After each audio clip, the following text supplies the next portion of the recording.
Hello everyone, मैं GP Pandey आपके सामने प्रस्तुत हूँ एक एजुकेशनल वीडियो के साथ। विद्यार्थियों, हाई स्कूल और इंटरमीडिएट की बोर्ड परीक्षा की अंग्रेजी विषय की तैयारी कर रहे विद्यार्थियों के लिए ये वीडियो बहुत ही इम्पॉर्टेंट है, क्योंकि मैं इंग्लिश ग्रामर के एक बहुत ही important topic direct and indirect narration के कुछ क्वेश्चंस की प्रैक्टिस इस वीडियो के माध्यम से आपको करवाने वाला हूँ। तो आप सभी इस वीडियो को ध्यान से देखें, सुने और समझें। विद्यार्थियों, ये जो क्वेश्चंस आप बोर्ड पर देख पा रहे हैं, ये यूपी बोर्ड एग्जामिनेशन में पिछले वर्ष की परीक्षाओं में पूछे हुए क्वेश्चंस या तो सेम टू सेम क्वेश्चंस वही हैं, या फिर उन्हीं से संबंधित क्वेश्चंस यहां बोर्ड पर लिखे हुए हैं। ये क्वेश्चंस आप समझ लेंगे, इनकी प्रैक्टिस कर लेंगे, तो इन्हीं से रिलेटेड जो दूसरे भी क्वेश्चंस आएंगे, जो सेम टू सेम भले ही क्वेश्चंस ना हो, क्योंकि ग्रामर में कोई उम्मीद नहीं करनी चाहिए कि सेम क्वेश्चंस ही दोबारा एग्जाम में पूछे जाएंगे। ठीक है, तो देखते हैं। पहला सेंटेंस है, the teacher said to the boy, the teacher said to the boy, I know you and your family. विद्यार्थियों, जैसा कि सेंटेंस में हम देख रहे हैं कि टीचर ने बॉय से कहा है, अध्यापक ने लड़के से कहा कि मैं तुम्हें और तुम्हारे परिवार को जानता हूं। तो यह एक डायरेक्ट नरेशन का वाक्य है। इस सेंटेंस को जब हम इनडायरेक्ट में चेंज करेंगे तो इनडायरेक्ट के रूल्स अपनाएंगे।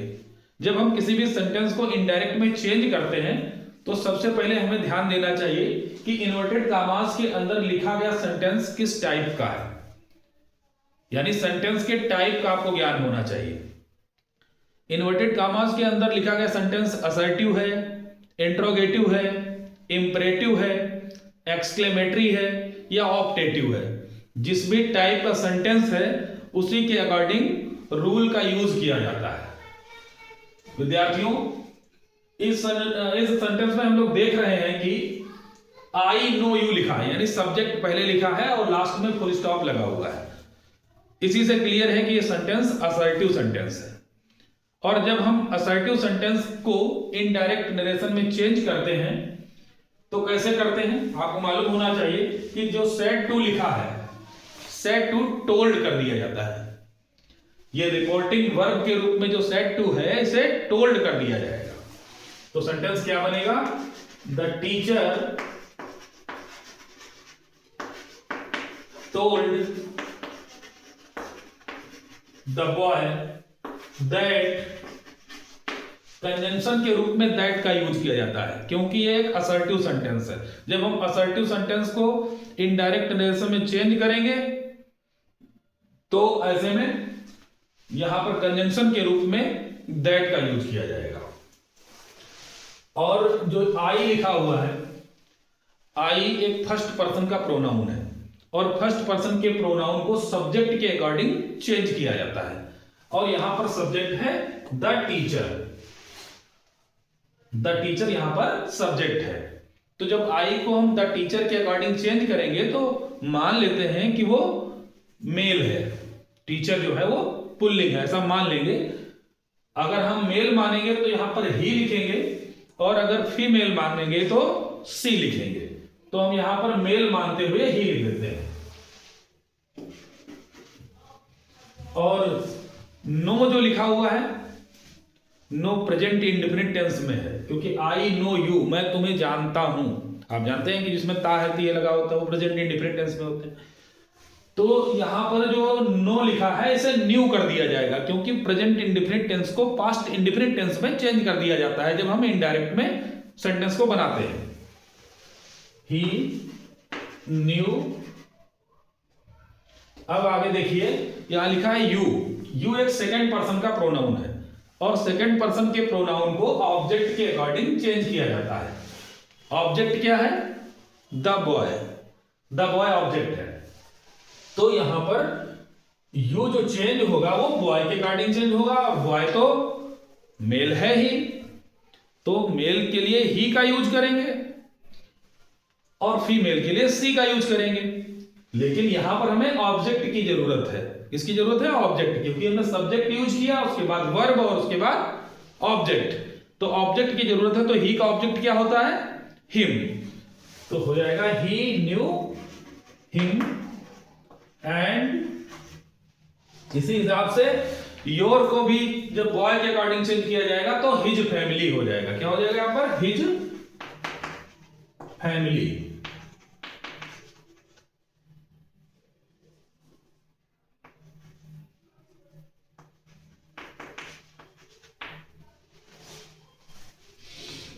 अगला सेंटेंस देखिए। अगला सेंटेंस है he said to me please give me your book for 2 days। अब देखिए बच्चों, यहां पर जो प्लीज लिखा हुआ है इन्वर्टेड कॉमास के अंदर प्लीज से स्टार्ट हुआ है, मतलब ये एक इंपरेटिव सेंटेंस है।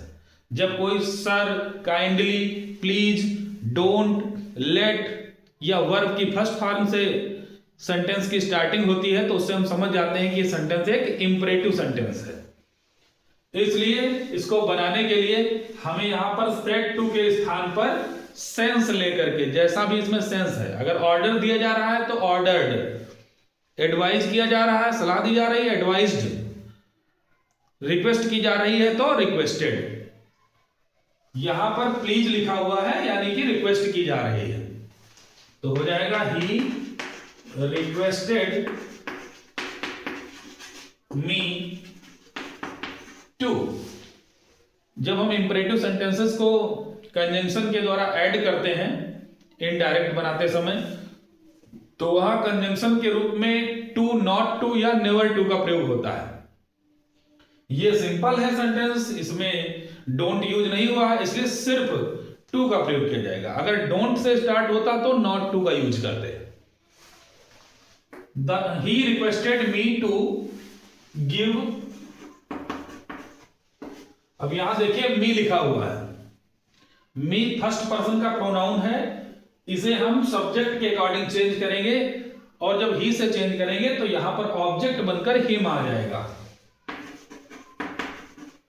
ऐसे ही योर लिखा हुआ है, योर सेकंड पर्सन का प्रोनाउन है, उसे जब मी से चेंज करेंगे तो यहां पर माई आ जाएगा।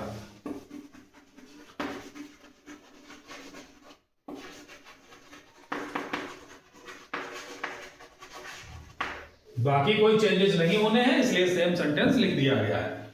अब अगले सेंटेंस पर ध्यान दीजिए, sentence number 3। She said to me when shall I help you. इस सेंटेंस को हम कैसे इनडायरेक्ट में चेंज करेंगे? देखिए लिखा होगा शी सेड टू मी, तो ये हो जाएगा शी आस्क्ड मी। आस्क्ड यहां पर इसलिए लगेगा क्योंकि इसमें क्वेश्चन किया जा रहा है, स्टार्टिंग व्हेन से हुई है, क्वेश्चन मार्क भी लगा है, ये इंट्रोगेटिव सेंटेंस है। और इंट्रोगेटिव सेंटेंस को जब इनडायरेक्ट बनाते हैं तब सेड टू को आस्क्ड में बदल दिया जाता है। She asked me when, conjunction के रूप में अगर क्वेश्चन वर्ड से स्टार्टिंग हुई हो तो उसी क्वेश्चन वर्ड को ही कंजंक्शन बना लिया जाता है, इसलिए हमने व्हेन लिख दिया और उसके बाद का सेंटेंस असर्टिव रहेगा। अब असर्टिव सेंटेंस बनाना है इसलिए सब्जेक्ट पहले ले आएंगे। आई फर्स्ट पर्सन है, उसे सी के अकॉर्डिंग चेंज करेंगे तो यहां पर सी आ जाएगा। सी, अब क्या करते हैं, विल को वुड कर दिया जाता है और शैल को शुड कर दिया जाता है, ये रूल है। तो व्हेन के बाद में जब हमने सी लिख लिया तो सी के साथ में तो विल का यूज होता है, आई वी के साथ में शैल का प्रयोग होता है और अन्य कर्ताओं के साथ विल का प्रयोग होता है, इसीलिए वुड का प्रयोग यहां पर सी के लिए उचित रहेगा।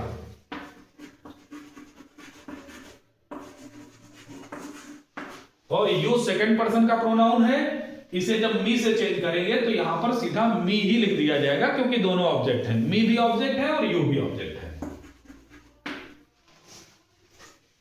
अगला सेंटेंस देखिए, Sita said to Rita, Sita said to Rita are you well. इस सेंटेंस को जब इनडायरेक्ट में चेंज करेंगे तो क्या करेंगे, सीता आस्क्ड रीता। यहां पर भी आस्क्ड इसलिए हुआ है क्योंकि स्टार्टिंग एक हेल्पिंग वर्ब से हुई है और जब स्टार्टिंग हेल्पिंग वर्ब से हुई है लास्ट में क्वेश्चन मार्क भी लगा है, मतलब समझ में आ रहा है कि ये एक इंट्रोगेटिव सेंटेंस है। और इंट्रोगेटिव सेंटेंस को जब हम इनडायरेक्ट में चेंज करते हैं तो कंजंक्शन के रूप में इफ या वेदर का यूज किया जाता है, इसलिए यहां पर लग जाएगा इफ। और यू सेकंड पर्सन का प्रोनाउन है, इसे ऑब्जेक्ट के अनुसार बदलते हैं, रीता के अनुसार जब बदलेंगे तो यहां पर हो जाएगा सी। और ये प्रेजेंट टेंस का वाक्य था, प्रेजेंट इंडिफिनिट टेंस का वाक्य था, आर यू वेल, तो इसे जब चेंज करेंगे तो पास्ट इंडिफिनिट में हो जाएगा और यहां पर वाज लग जाएगा।